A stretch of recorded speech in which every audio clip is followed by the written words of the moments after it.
aba batandikire omutawuni kanso ya Butunduzi omu district ya Kyenjojo omukugambaho n'abatura Jennifer Kayera abamanyise ngunka MK Ame tabara mu Karuru ngo bitu nibenda enkoragana ndungi omu bantu.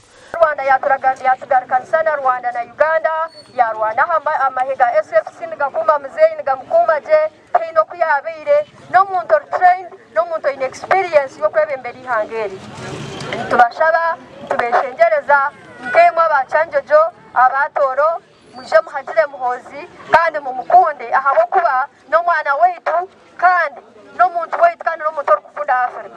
Abahona babugine n'abebembezi ahandengo zitari zimwe na zimwe ubwo bari kubashongora. MK ni umusajika kandi kumangu nyenda kumusajika n'abandi nyuma bona bakamusajika abo kubankurira mu NRM kandi nkorere NRM obwire buringwa tukunda MK abo ko MK niyo NRM abo shonge tukunda MK akuzira na NRM ayinengesho za NRM.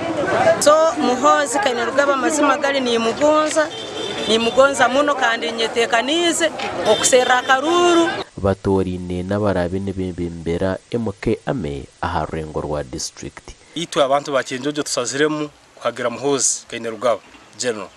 So ninsaba abantu nywena mbere muri reka tuhagire muhozi Kainerugaba habo kuba nyenda kubagambira amazima gali nti ente nezalente kandi na president nazara president. So General Museveni akatuzara muhozi Kainerugaba yatusavinga mumahe kandi ali General Murungi tayine kintu cyona tayine nziro kandi asobora kuba president wihangire ni rya Uganda. Gashakwa Daniel Bingana.